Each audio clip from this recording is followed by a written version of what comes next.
Welcome to the hottest movie review on the internet today, the A-List Review.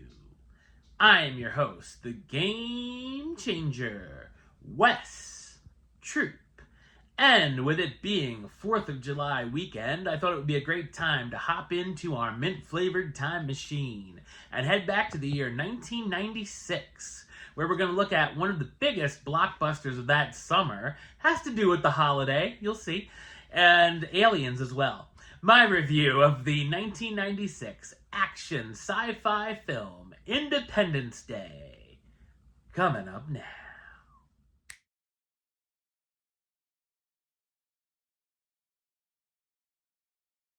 When large spacecrafts began popping up in big cities all over the world, many in the United States become worried.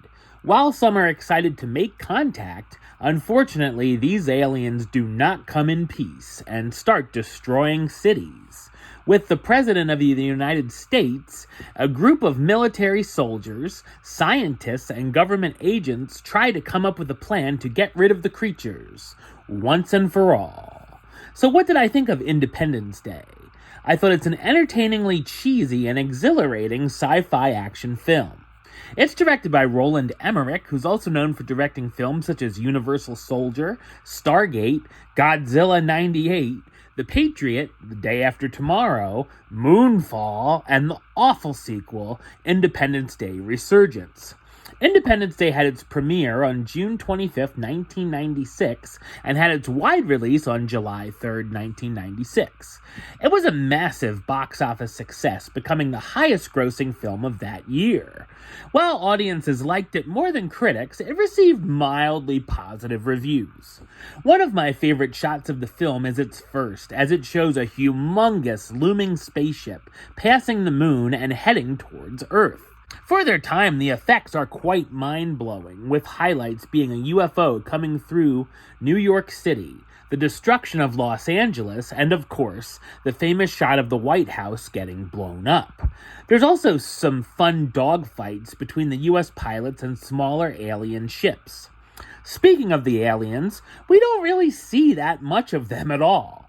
The creatures are smaller inside of a larger alien it basically uses as armor. I remember when I saw it in theaters as a kid that I thought it was a bit odd, and almost 30 years later, I'm still not sold on the designs of the aliens. I feel like there's some issues with pacing, as there's a lot of downtime and padding in between the action and planning on how they will destroy the invaders. There's a number of subplots and unnecessary scenes that could have easily been left on the cutting room floor. Luckily, the excitement picks up during the finale when the characters fly toward the mothership for payback. This payback's a mother. There's also a fair amount of humor coming from a few goofball characters for a few lighter moments throughout.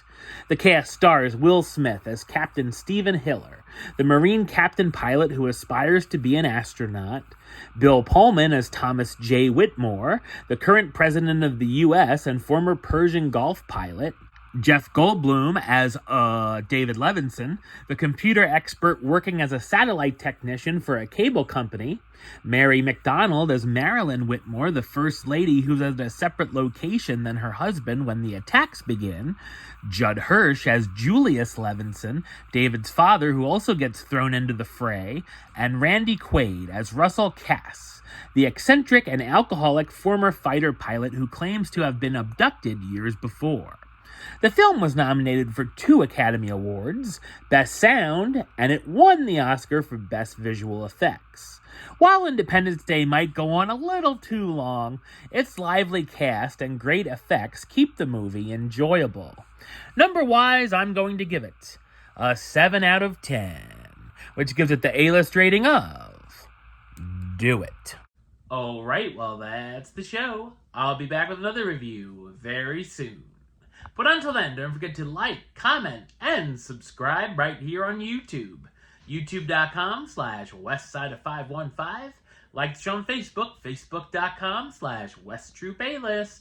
And of course, you can follow me on the Instagram and Letterboxd @WestAlist. Until next time, Troop out.